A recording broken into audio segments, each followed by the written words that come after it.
Han votado a favor las mociones de censura al presidente del Congreso de la República, señor José Enrique Gerí Oré, han sido aprobadas. La mesa directiva declara la vacancia del cargo de presidente del Congreso de la República.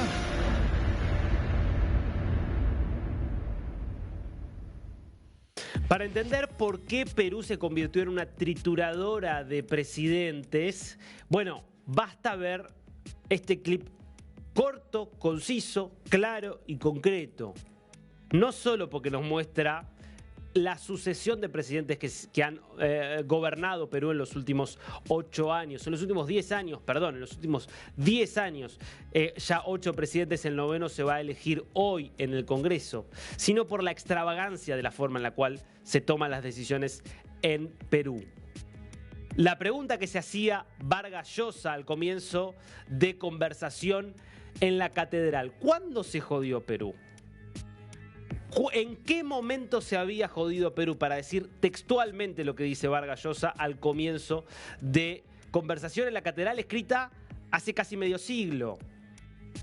Creo que ya es más de medio siglo incluso se escribió Conversación en la Catedral. Hablaba en ese momento sobre las dictaduras en los 50, 60, el régimen de Odría, por ejemplo. Ahora, ¿cuándo se jodió la política peruana de forma tal que los presidentes se convirtieron en personajes realmente que parecen sacados de novelas negras de muy poca monta, pero que además tienen tan poco poder que hay un Congreso que actúa de esta forma, donde el presidente del Congreso, lo veías ahí, que es Fernando Rospigliosi, decía que se destituía no al presidente de la República, sino al presidente del Congreso.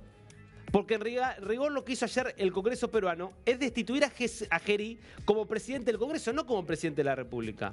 Pero claro, como él llegó a la presidencia de la República por la línea sucesoria, por ser presidente del Congreso cuando renunció Dina Boluarte, mejor dicho, cuando la destituyeron a Dina Boluarte, es que el argumento de los congresistas es que destituyéndolo como presidente del Congreso lo destituyen como presidente de la República. Es difícil de entenderlo, parece un trabalenguas. Ese trabalenguas es hoy la política peruana. Veamos el momento completo donde Fernando Rospigliosi, presidente del Congreso, anunciaba que se destituía a José Gerí, presidente del Congreso. Han votado a favor 75 congresistas, 24 en contra y 3 abstenciones. Señores congresistas, las mociones de censura al presidente del Congreso de la República, encargado de la presidencia de la República, señor José Enrique Gerí Oré, han sido aprobadas.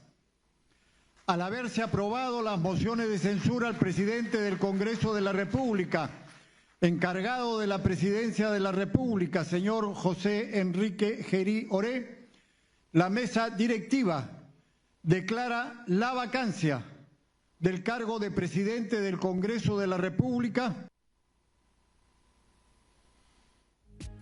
Y así se producían los hechos y de esta forma Gerí dejaba la casa de Pizarro, el Palacio de Gobierno, horas después, minutos después de que se pronunciaba esta resolución del Congreso. A ver, vemos cómo salía Gerí.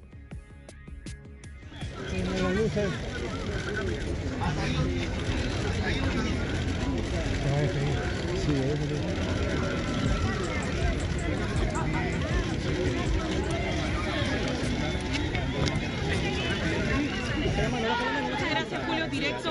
Vamos a escuchar en breve sus primeras declaraciones tras conocerse esta censura. Censura expresidente José Gerí, que realiza su de toda la...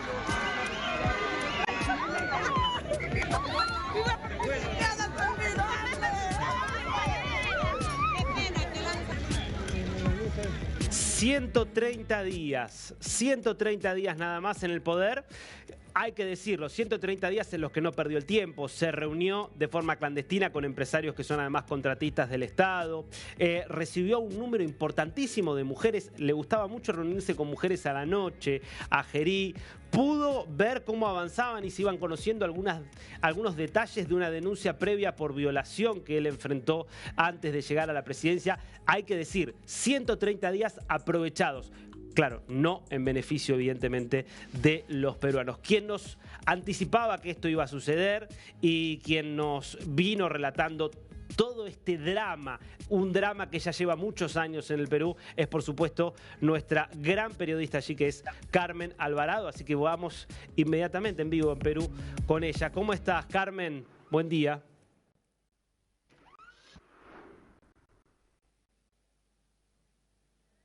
A ver, estamos con un temita de audio.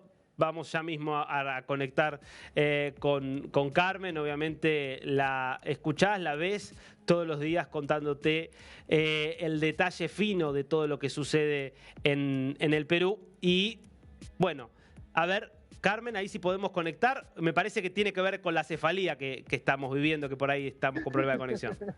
Darío, ¿cómo estás? Debo decirte realmente que la señal o el internet es muy mala, pero yo sé que ya estoy en vivo.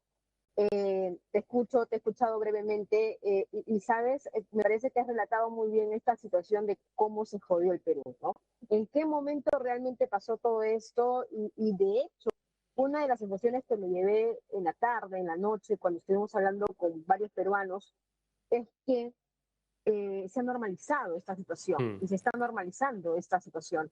Ahora, ¿qué se espera para hoy? Hoy es un día clave nuevamente porque a las 6 de la tarde, hora local, es decir, a las 8 de la noche de ustedes, se va a votar por estos 4 candidatos. Ayer también lo dábamos a conocer, estos personajes, estas figuras políticas. Estamos hablando de la lista número 1, vamos a hacer un recuento. Segundo, Héctor Acuña Peralta. Lista número 2, María del Carmen Alba Prieto. Lista número 3, Edgar Cornelio Raimundo Mercado. Ayer tuve la oportunidad de conversar con él y entrevistarlo. José María Belcanza Celada, lista 4. La lista 5, porque también hubo un trascendido de que llegó el documento, pero fuera de plazo, ¿no? Entonces no se aceptó esta candidatura. Son 4 candidatos en estos momentos para la mesa directiva, es decir, para la presidencia del Congreso. A ver. Te estamos perdiendo un poquito, Carmen. Estamos con un problema de conexión. Que efectivamente Carmen nos adelantaba ayer justamente cuáles eran los 4 candidatos para encabezar la mesa directiva del nuevo Congreso, y el presidente del Congreso, obviamente por sucesión constitucional, se va a convertir en presidente de la República, un cargo que va a desempeñar por 5 meses, en definitiva, que es cuando debe asumir el nuevo presidente, si mis cálculos no están errados. A ver, Carmen, si podemos volver con vos, nos hacías el repaso justamente de estos candidatos, de una de estas 4 figuras, saldría Darío, entonces, estamos ¿no? hablando de la lista número 1, segundo, Héctor. Bien, bueno. Después volvemos con Carmen y todo lo que va a pasar hoy desde las 6 de la tarde, 8 de la noche para muchos lugares del resto de América Latina, donde va a empezar a definirse quién va a completar en definitiva el mandato de quién. De Pedro Castillo, sí, allá lejos no, está en el penal de Barbadillo por el intento de golpe de Estado. Castillo, pero es quien había comenzado este mandato de 5 años que culmina justamente el 28 de julio cuando debe asumir el nuevo presidente que se va a elegir. Primero en abril, 12 de abril la primera vuelta y después en junio la segunda vuelta. Pero volvemos a la pregunta, ¿en qué momento se había jodido el Perú? Parafraseando una vez más a Mario Vargas Llosa, ¿cuándo empezó esto? Si lo tuviéramos que fechar, diríamos, la última presidencia, entre comillas, normal, culmina hace exactamente 10 años y es la de Ollanta Humala. Vamos a hacer el repaso de estos 10 años, de esta década. Un Humala que ya está preso, que está en la cárcel. Entonces uno diría, ¿es la última presidencia normal?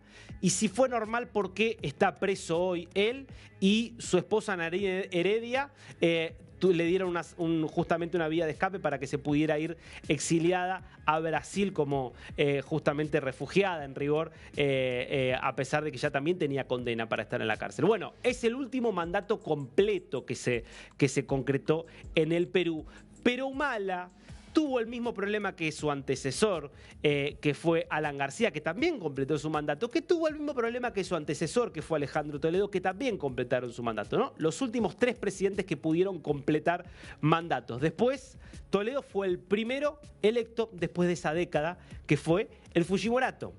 Un Fujimori que me parece que hay que empezar a encontrar ahí las raíces de lo que está pasando hoy en el Perú. Pero sigamos haciendo este repaso y después volvemos un minuto a Fujimori. Con Kuczynski empiezan los problemas, porque justamente Kuczynski había salido segundo en la primera vuelta. ¿Quién le gana en la primera vuelta, casi duplicándolo en votos? Keiko Fujimori. Porque la figura de Fujimori parecía que era la única con peso propio en el Perú. Fujimori preso, pero su hija que queda primero. Pero ¿qué pasa en la segunda vuelta? Por muy poquitos votos pierde. ¿Contra quién? Contra Kuczynski. Y Kuczynski asume un gobierno siendo muy poco popular, siendo hasta poco conocido y sin control del Parlamento. Esa es la razón por la cual ese mismo Parlamento, ante los primeros escándalos de corrupción que se conocen, decide el 23 de marzo de 2018 avanzar con un proceso que iba seguramente a terminar con una vacancia. Para evitar la vacancia, Kuczynski renuncia y se convierte en el primero de la serie que no completa el mandato. ¿Quién viene después de Kuczynski? Su vicepresidente. ¿Quién era su vicepresidente? Martín Vizcarra, pero estaba peleado con Kuczynski, estaba de embajador en Canadá. Otra irregularidad. Bueno, vuelve de Canadá, asume la presidencia. Bueno, fueron más de 2 años de Vizcarra. En algún momento parecía que Vizcarra iba a ser el hombre que regeneraba la política. Bueno, después terminó mandándole mensajitos a alguna novia que después se terminaron convirtiendo en canciones virales de TikTok. Lo recordarán seguramente. 962 días y es destituido por el Congreso. No tenía mayoría Kuczynski, que había sido electo. Imagínense qué control sobre el Congreso podía tener Martín Vizcarra. ¿Quién asume? Manuel Merino. 5 días fue su sucesión constitucional. Varios conflictos que surgieron en esos días. Renuncia. ¿Quién termina asumiendo entonces? Bueno, Francisco Rafael Sagasti, que termina completando ese mandato, pero que no era el mandato de Sagasti, ni de Merino, ni de Vizcarra, el mandato de Kuczynski. 2021, entonces, nuevas elecciones. ¿Y qué pasa? En una política que claramente genera un rechazo absoluto para la mayoría de los peruanos, las únicas 2 figuras que logran superar un umbral mínimo de votos son José Pedro Castillo Terrones. Creo que no había llegado ni al 20%, ni al 20% llega en esa primera vuelta. Y segundo queda una vez más Keiko Fujimori. Ninguno de los dos demasiado respetado, las únicas 2 figuras igual en condiciones de llegar a una segunda vuelta. Y en esa segunda vuelta donde había que elegir al menos malo, los peruanos deciden que le daban una oportunidad a este maestro rural de la región de Chota, que claramente no estaba en condiciones de gobernar desde ningún punto de vista, y que termina 497 días después tratando de dar un golpe de Estado, cerrando el Congreso, cerrando el Parlamento, cerrando incluso y limitando el alcance del Poder Judicial, lo que lleva a su destitución y su arresto inmediato mientras él intentaba escaparse del país.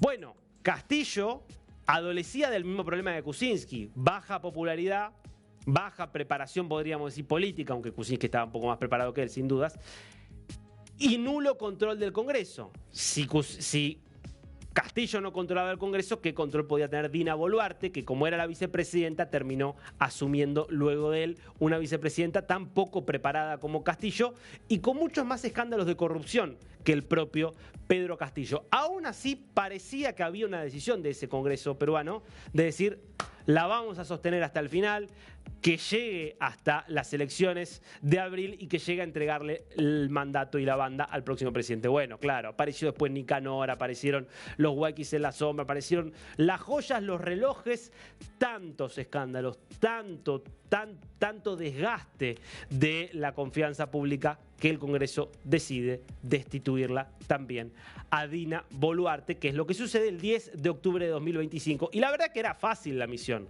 que tenía José Gerí. Tenía que aguantar 9 meses. 9 meses entre el 10 de octubre y julio, justamente el 27 de julio de este año, cuando asumía el nuevo gobierno. No era mucho lo que había que hacer. Pero Gerí, como contamos, quiso encontrarse con mujeres, quiso reunirse con empresarios, quiso hacer tal vez negocios, no lo sabemos, pero sin duda mucha conducta irregular, y es que el Congreso decide ayer entonces su destitución para que alguien, sí suponemos, complete estos 5 meses de mandato que queda.